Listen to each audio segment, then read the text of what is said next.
We're back again. If I don't get this question once a week, I think the world would fall apart. Agile is dead. Oh no, what are we going to do? For the 50,000th time, Agile's not dead. Agile has just entered a new era. So for those of you who know Taylor Swift, she had the Eras Tour recently. And during the Eras Tour, she showed how things progress and things change over time. And I feel like we're in the Eras Tour right now when it comes to Agile. So let me explain what I mean by that. The Agile Manifesto had a lot of powerful statements, and it had a lot of things that were appropriate for 2001. Many of those things are still appropriate today, but I would argue that now we have to pivot as more and more organizations are starting to embrace Agile, and they're starting to realize that their focus is more on change management, on quality management, on proper use of Agile in a way that produces higher quality products and services, but allows teams to have hyper focus but also limit whip, that allows them to take ownership and still solve problems. So the question becomes, what are the shifts that I see? So I thought it'd be neat to put together a list. So I put together 6 new Agile principles that aren't always new, but things that we can see that are shifting and ways that you can improve your Agile implementation. So let's go with that. Here we go. So number 1, own the problem and the solution. Agile addresses complexity when uncertainty reigns. So there's simply no clear-cut solution to your problems. What is worse is the moment you apply a solution without understanding it, you surrender control and become a spectator.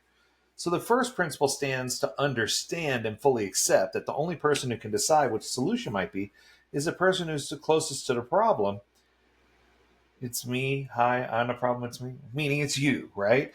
And you need to embrace that responsibility. You need to figure those things out. It's not going to feel comfortable, but it's okay because when we feel uncomfortable, that's when we're growing. So let's go to number 2. Be a learner. Effective problem solving requires knowledge. The only way to take responsibility for your problems is having the necessary knowledge at hand. And the only way you can do this is by becoming a scholar of continual learning. I'm sure you've heard a statement before. Knowledge is power. The more you know, the better you understand a problem, the more solutions you'll be able to come up with to narrow down to the correct solution. The better you'll be able to spar with others and engage, the better you will be at taking responsibility for your problems.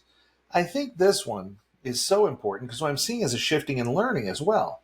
So as an instructor, especially teaching certifications, I'm seeing shifts from Scrum Alliance certifications to more Stable Institute certifications. I'm seeing people who are looking for classes that aren't certified, that are going to allow them to have flexibility in learning and give you a greater amount of information in a smaller window of time. So what I'm saying is I'm seeing these great shifts, which is wonderful, which is exactly what I hope to see. And I think that we need to understand that it doesn't mean what happened before was bad. Here, let me put it to you this way. I'll give you a quote. This quote came from a very wise person who said, "Innovation rests on the shoulders of those who came before you."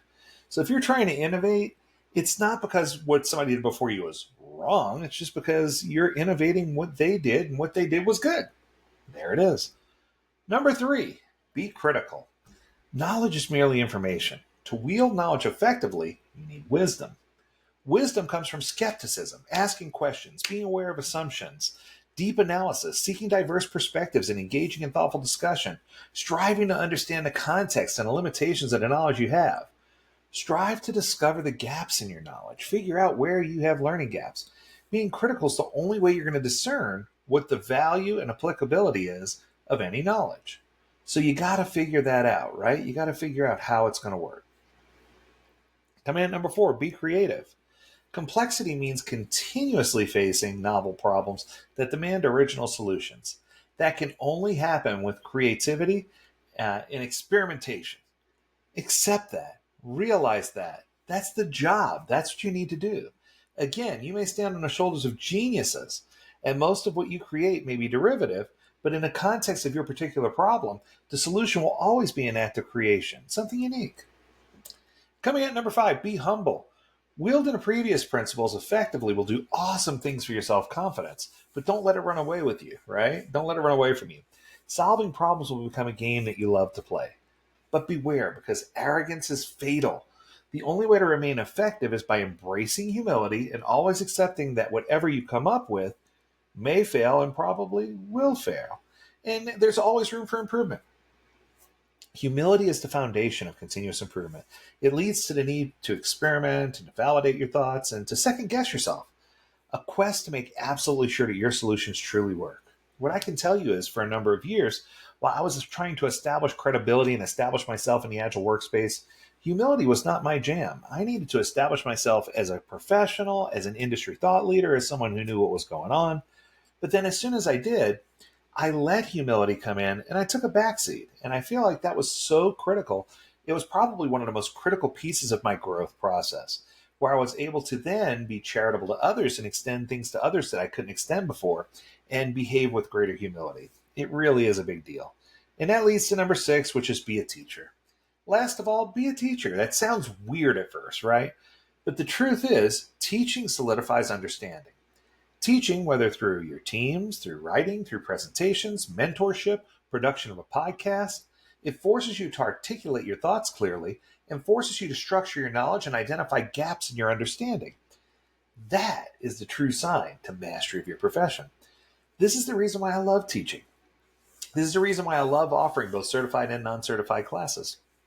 Whenever someone asks me on a scale of 1 to 10, where do I rate myself with regard to knowledge, I almost always say 8.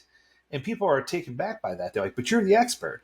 And I say, yeah, but I take away 1 because there's always something to learn. And I take away another 1 because I feel like if I said that I was a 10, then it would automatically open doors that would cause me to feel very uncomfortable. So I want to make sure that I'm comfortable in my own shoes, that I feel like I have room to grow, and that I'm providing information that's helpful and useful to all those around me.